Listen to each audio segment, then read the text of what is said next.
Hello student, welcome to YouTube study myself Dinesh Yadav. आज की इस वीडियो में बात करेंगे UP board class 12th English. UP board ने जो मॉडल पेपर जारी किया है, मॉडल पेपर 2021-22, इसका सलूशन करेंगे। बहुत सारे बच्चे कमेंट कर रहे थे कि सर 2022 का जो मॉडल पेपर यूपी बोर्ड ने जारी किया, इसका सलूशन बताइए इंग्लिश का।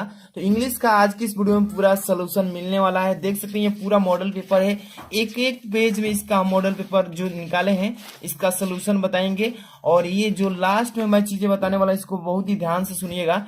जितने भी बच्चे बोर्ड एग्जाम 2022 देने वाले हैं, और देखिए इंग्लिश में अगर अच्छा स्कोर करना है तो इस मॉडल पेपर का पूरा सलूशन अच्छे से तैयार कर लीजिए। ये 100 मार्क्स का है टोटल, देख सकते हैं ऊपर, और इसमें से केवल 50 नंबर के सेम टू सेम क्वेश्चन फंसेंगे। इसलिए मॉडल पेपर काफी इंपॉर्टेंट है, इसको पूरा देखना होगा। और वीडियो को पूरा एंड तक देखिए, लाइक कर देना इस वीडियो को। लाइक करने के बाद इसको ज्यादा से ज्यादा शेयर करना है। शेयर करने के बाद अगर आप इस चैनल पर नए तो सब्सक्राइब कर लीजिए, क्योंकि यहाँ पे आपको डेली ऐसी model paper, question bank, unsolved paper, हर एक चीज यहाँ पर आपको वीडियो इंपॉर्टेंट के रूप में मिलेगा। तो तुरंत सब्सक्राइब करके बेल आइकन प्रेस कर लीजिए।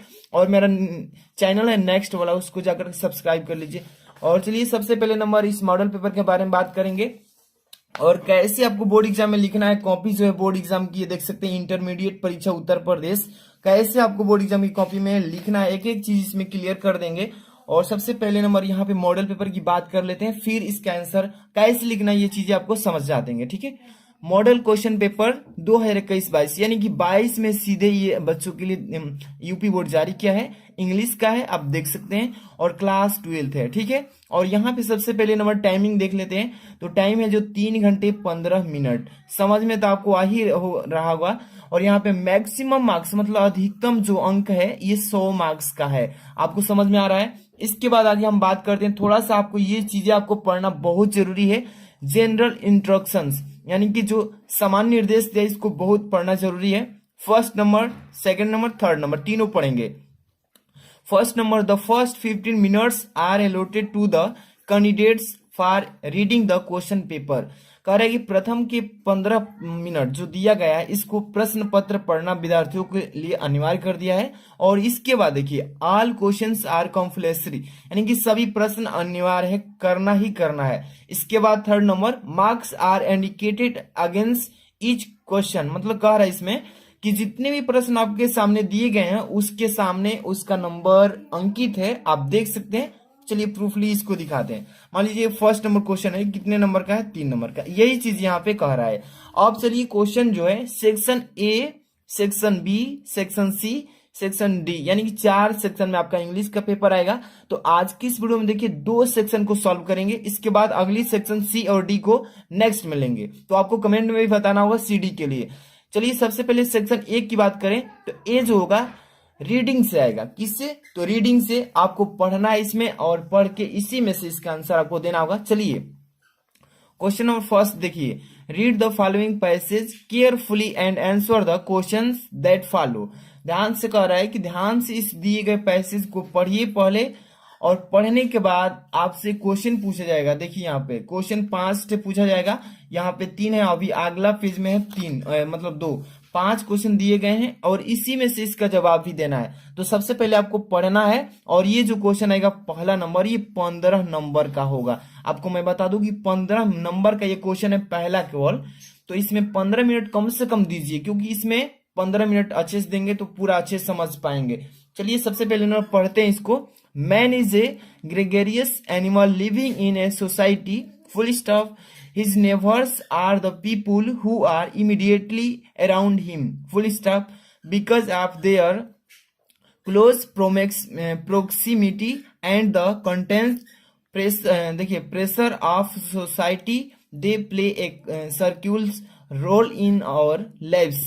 Their significance was recognized by Jesus Christ more than 2000 years ago, when in one of the 10 commandments he said, love their neighbor as thou love God.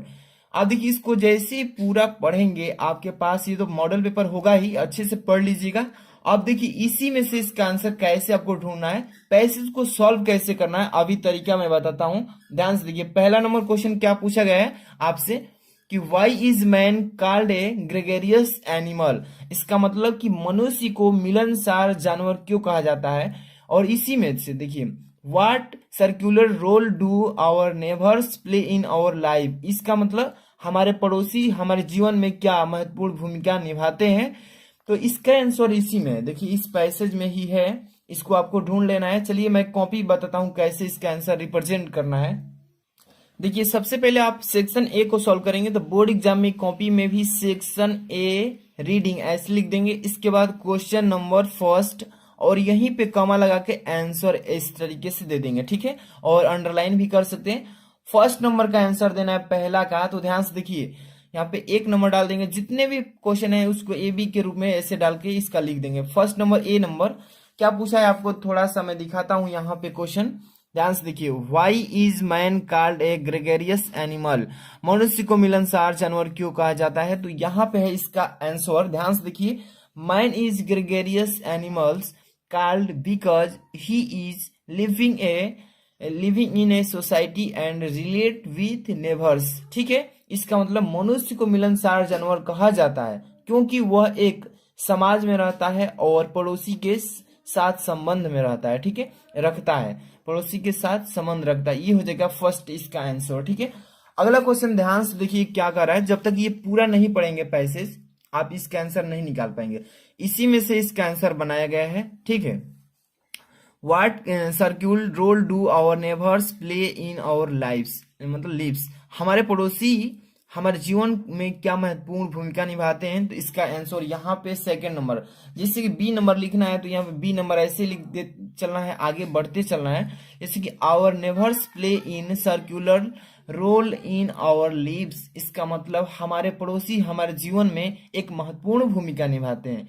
They are very closer and help in our needs, इसका मतलब कि वे बहुत करीब होते हैं और हमारे जरूरतों में मदद करते हैं, यानी कि सहायता करते हैं। ये हो गया दूसरा नंबर। अब तीसरा यानी कि सी नंबर पे चलते हैं। ध्यान से देखिए एक क्वेश्चन को समझिए, पेपर में इसी में से इसी सेम टाइप से आएगा आपका पेपर 2022 में।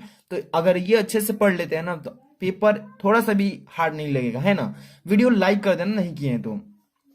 सी number, how is loving our neighbours equal to loving God, इसका मतलब कि देखिए अपने पड़ोसियों से प्यार करना दुनिया से प्यार करने के बराबर है। दुनिया से मतलब कि भगवान से, ठीक है, यहाँ पे गॉड है ना तो गॉड। देखिए अपने पड़ोसियों से प्यार करना यानी कि दुनिया से यानी भगवान से प्यार करने के बराबर है। इसका आंसर यहाँ पे थर्ड नंबर, ध्यान से देखिएगा। सी नंबर डाल लेना है इस टाइप से और लिखना है कि loving our neighbours is equal to loving God because we should not only have peace and happiness but would also come closer to God. इसका मतलब क्या कह रहा है कि अपने पड़ोसियों से मतलब अपने पड़ोसी से प्यार करना भगवान से प्यार करने के बराबर है, क्योंकि हम न केवल शांति और खुशी मतलब मिलनी चाहिए हमें, बल्कि भगवान के करीब भी आना चाहिए। तो इसका ये हो जाएगा आंसर। अगला क्वेश्चन की बात करें तो ये इसमें सी नंबर तक था। इसके बाद अगला पेज देखते हैं। तो यहाँ पे अभी क्वेश्चन अभी आपको मिलेंगे, समझिए कैसा पूछ रहा है। Why is it good to have friendly relations with our neighbours, इसका मतलब क्या कह रहा है कि हमारे पड़ोसियों के साथ मैत्रीपूर्ण संबंध रखना क्यों अच्छा है। मैत्रीपूर्ण संबंध रखना क्यों अच्छा है, मित्रतापूर्ण। मैत्रीपूर्ण का मतलब होता है मित्रतापूर्ण, ठीक है। अब इसका आंसर यहाँ पे सी हो गया। डी नंबर ध्यान से देखिएगा, इट इज गुड पहले नंबर, उसी में से पैसेज में से आंसर लिखना है। It is good to have friendly relations with our neighbours because they help in our needs, इसका मतलब कि हमारे पड़ोसियों के साथ मैत्रीपूर्ण मतलब मित्रता पूर्वक संबंध रखना अच्छा है क्योंकि वे हमारी जरूरतों में सहायता करते हैं, ठीक है। ये हो जाएगा इसका आंसर। तो अभी यहां तक कर ली। अब ई नंबर लास्ट क्वेश्चन, यानी कि ये देखिए 3-3 नंबर के सभी क्वेश्चंस हैं। एक एक क्वेश्चन को ध्यान से देखिए। ई नंबर में 3 क्वेश्चन किया है जो कि देख सकते हैं, एक एक नंबर का तीनों होगा इसमें।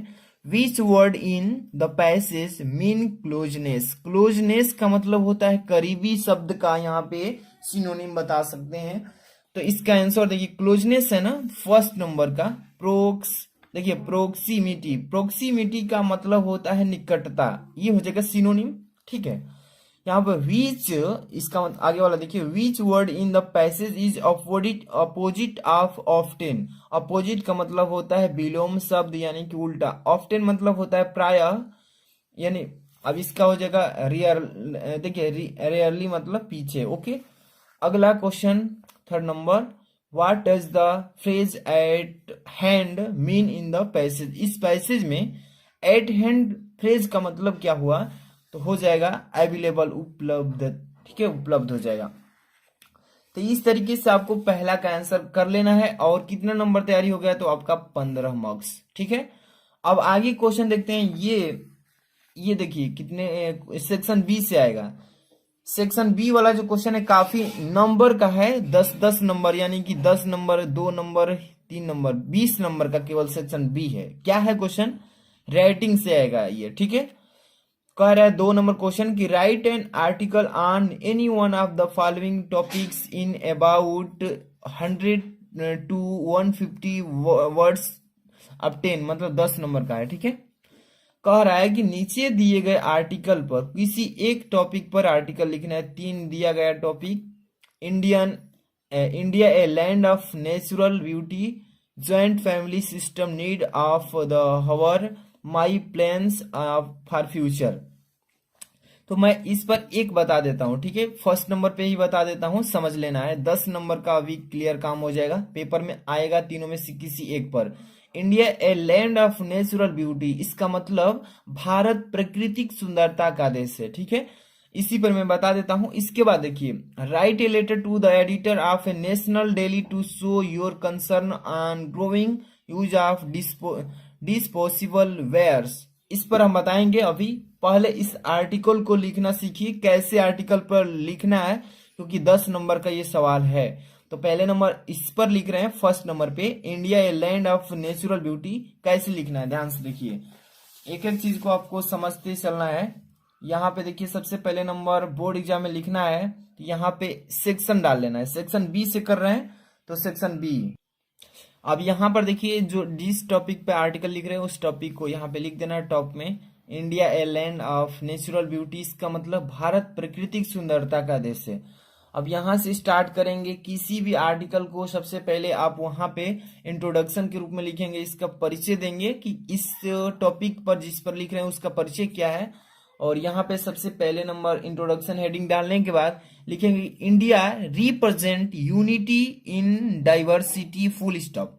इसका मतलब क्या कर रहे हैं, भारत विविधता में एकता का प्रतिनिधित्व करता है, ठीक है, इतना हो जाएगा। Our country is a mixture of culture, regions, देखिए traditions, diversity in a food, यहाँ पे FOOD है, फूड, लैंग्वेज, ETC। इसका मतलब हमारा देश संस्कृत, क्षेत्रों, परंपरा, विविधता, याना एक खाद्य, भाषा आदि का मिश्रण है सभी, ठीक है। इतना तो कर लेंगे, इजिली आपको समझ में आ रहा होगा। कहीं भी डाउट होती है तो आप कमेंट बॉक्स में कीजिए, उसका रिप्लाई वहां पे जरूर देंगे। यहाँ पर देखिए, our people of India are so pilot, देखिए sorry, polite, understanding and helping in the nature. इसका मतलब भारत के हमारे लोग स्वभाव से बहुत राजनीतिक समझ रखने वाले और मदद करने वाले लोग हैं, ठीक है। यहाँ पर इतना लिखेंगे। अब यहाँ से इसके बाद, हाँ, यहाँ से देखिए, the national bird of India is peacock and is very beautiful. Bharat का राष्ट्रीय पक्षी मोर है, मतलब भारत का राष्ट्रीय पक्षी क्या है, मोर, और बहुत ही सुंदर है, ठीक है। इंडिया इज, देखिए, so incredible and is full of colours and has the tiger as its national animals, यहाँ पे दिख रहा है ना, animals, hockey as its national game, ETC। यहाँ से फिर से देख लीजिएगा, India is so incredible and is full of colours. पूरा पढ़ते हैं, इसका अर्थ बताते हैं। भारत सक्षम हो रहा है, मतलब होता जा रहा है, भारत सक्षम होता जा रहा है। इनक्रेजिबल मतलब बढ़ता जा रहा है, सक्षम होता जा रहा है। भारत दिन पर दिन सक्षम होता जा रहा है और रंगों से भरा हुआ है, और बाघ और राष्ट्रीय पक्षी हॉकी के रूप में राष्ट्रीय खेल आदि में प्रसिद्ध है, ठीक है, इतना बता देंगे। अगली हेडिंग आपका क्या हो जाएगा, आर्टिकल में हेडिंग डालकर लिखेंगे ना तो बहुत ही अच्छा रहेगा, नंबर भी कटेगा नहीं, और टू द पॉइंट लिखना है। जिस आर्टिकल पर लिख रहे हैं हेडिंग लगाकर उतना में अच्छे से लिखिए, थोड़ा सा ही लिखिए बट अच्छे से लिखिए, जो निचोड़ है वही लिखिए, फालतू चीजें नहीं लिखना है इसमें। देखिए हेडिंग क्या डालना है, इंडिया एज ए कंट्री। इसका मतलब क्या होता है, एक देश के रूप में भारत, मतलब भारत एक देश के रूप में है, ठीक है। यहाँ पे इसका मतलब यहाँ पे क्या लिखना है कि India is the 7th largest by its geographical area and is, दिख रहा है कि नहीं, साफ साफ नहीं दिख रहा है, फिर से एक बार पढ़ते हैं। India is the 7th largest by its geographical area and is located in south Asia. इसका मतलब भारत अपने भौगोलिक क्षेत्रफल के हिसाब से 7वां सबसे बड़ा और दक्षिण एशिया में स्थित है। इतना तो कर लेंगे। इसके बाद अगली हेडिंग क्या होने वाली है, अच्छे से आपको देख लेना है, एक एक हेडिंग को देखना है। अब देखिए इसके बाद अगली heading, Indian culture and religion. इतना आपको हेडिंग लगा लेना है। इसका मतलब कि भारतीय संस्कृति और धर्म, इसमें आपको लिख देना है टू द पॉइंट हेडिंग के अनुसार कि India's culture is among the world's oldest civilization in India begin about 4500 years ago. इसका मतलब क्या कर रहा है कि भारत की संस्कृति दुनिया की सबसे पुरानी सभ्यता में से एक है, जिसकी शुरुआत भारत में लगभग 4500 साल पहले हुई थी, ठीक है। इतना तक कर लेंगे। इसके बाद देखिए, India has 29 states with different culture and civilization and one of the most populated countries in the world. इसका मतलब क्या कह रहा है, ध्यान सुनिएगा कि भारत में विभिन्न संस्कृति और सभ्यता वाले 29 राज्य हैं। भारत में विभिन्न संस्कृति मतलब और सभ्यता वाले कितने राज्य हैं, टोटल 29 राज्य हैं, और यह दुनिया के सबसे अधिक आबादी वाला भी देश है, ठीक है। इतना लिख देंगे, इतना तो कंप्लीट हो जाएगा। अब इसके बाद अगली हेडिंग पर ध्यान से देख लेना है आपको कि फेस्टिवल्स। इसका मतलब होता है त्योहार। हमारे भारत देश में कौन कौन से त्योहार हैं, एक तो है राष्ट्रीय त्योहार, एक होता है धार्मिक त्योहार, ये तो टाइप है त्योहार का, लेकिन कौन कौन से इसमें आपको मेंशन करना है, okay. India being a multi culture, multi ethnic and multi religion society celebrates holidays and festival include Diwali, Durga Puja, Holi etc, ठीक है। आपको इसका मतलब क्या कह रहा है, ध्यान से आपको समझना है कि भारत एक बहुत सांस्कृतिक, बहुजातीय, बहुधर्म समाज होने के कारण मतलब छुट्टियां मनाता है, और त्योहारों की दिवाली, दुर्गा पूजा, होली आदि सम्मिलित है इसमें, है ना। इतना लिख देना है। अगला हेडिंग पर ध्यान दीजिएगा। देखिए लाइट कट गई है, अंधेरा है, मोबाइल जो है ना डिस्चार्ज है, इसलिए थोड़ा सा धुंधला भी देखेगा, तो सह लीजिएगा, और वीडियो को लाइक नहीं किया तो कर दीजिएगा, और थोड़ा सा और वेट कीजिए, आपको बहुत कुछ बताने वाले हैं। कंक्लूजन मतलब होता है निष्कर्ष। जिस टॉपिक पे आर्टिकल लिख रहे हैं उसका टोटल निष्कर्ष क्या निकलता है, यही चीजें इसमें लिखना होता है, ठीक है। कि we are proud of our culture distinctiveness, यहाँ तो फुल स्टॉप। इसका मतलब देखिए कह रहा है निष्कर्ष में कि हमारे कहेंगे कि हमें अपनी सांस्कृतिक विशिष्टता पर गर्व है, हमें अपने सांस्कृतिक विशिष्टता पर गर्व है। We are proud to be the inhabitants of India, हमें भारत के निवासी होने पर गर्व है, हमें भारत के निवासी होने पर भी गर्व है। It is our duty to maintain its unique future. इसका मतलब कह रहा है कि इसकी अनूठी विशेषता की बनाए रखना हमारा कर्तव्य बनता है। We have to think beyond the petty interest and work for the borders goal of bringing prosperity and progress in society. इसका मतलब कि हमें देखिए पीटी हित से परे सोचना होगा और समाज में समृद्धि और प्रगति लाने की सीमा लक्ष्य के लिए काम करना होगा, तब जाके ये कंक्लूजन कंप्लीट होगा। तो इतना ही आपको लिखना था, जिसमें आपको 10 नंबर जोड़ दिया जाएगा, ठीक है। अब हम पेपर उठाते हैं और आगे की बात करते हैं समझाने के लिए। तो ये रहा था आपका दूसरा कंप्लीट। ये थर्ड नंबर ध्यान से देखिए, write a letter to the editor of national daily to show your concern on growing use of disposable wares. इस पर लिख सकते हैं, अगर नहीं याद है आपको तो इस पर भी लिख सकते हैं। Write a letter to the principal of your school the complain against the shortage of latest sports magazine in the library. इस पर मैं वीडियो ऑलरेडी बना चुका हूं। तीसरा पर क्यों इसमें टाइम वेस्ट करें, तो मैं आपको कहेंगे तो दिखा भी सकता हूं, क्योंकि वीडियो इसका ऑलरेडी बना दिया हूं भाई। तो आपको दिखा देता हूं, देख लीजिए, यही है इसका मैं वीडियो बना चुका हूं। क्वेश्चन नंबर 3 का देखिए, the two the superintendent of police Prayagraj. इसका वीडियो अभी मैं आपको लिंक में डाल देता हूं, जाकर के इसको अच्छे से पहले तैयार कीजिएगा। आई बटन ऊपर क्लिक करके भी देख सकते हैं। और यहां पर आपको ध्यान देना है, ग्रामर सेक्शन जो सी है, दिख रहा है ना, ग्रामर सेक्शन, कैसे नरेशन एक्टिव टू पैसिव, कैसे सेंटेंस को कंबाइन करना है, हर एक चीज ग्रामर सेक्शन सी में मिलेगा। यहाँ तक है, देख सकते हैं, 5वां यहाँ तक। ये देखिए, चेंज द डायरेक्ट इनडायरेक्ट मतलब नरेशन है, इसको ग्रामर सेक्शन में आएगा, सी वाला में ये पूरा, ठीक है। अब ये एक सेक्शन आएगा आपका डी, दिखाता हूँ डी। ये देखिए डी वाला सेक्शन जो कि आपका पोएट्री, प्रोज, सप्लीमेंट्री रीडर, उसमें से क्वेश्चन पूछ जाएंगे। तो जो सी वाला है और जो डी वाला है, दोनों का एक वीडियो में मैं अगले दिन लेकर आऊंगा। तो इसके लिए आपको कमेंट बॉक्स में जितने भी बच्चे देख रहे हैं कमेंट करना होगा कि सर चाहिए इसका सोल्यूशन सी डी का। और हाँ, वीडियो को लाइक कर दीजिए, चैनल पर तुरंत सब्सक्राइब कर लीजिए। और मेरा दूसरा चैनल है, डिस्क्रिप्शन में लिंक दिया हूँ, सब्सक्राइब कीजिए। मिलते हैं नेक्स्ट वीडियो में। Thanks for watching.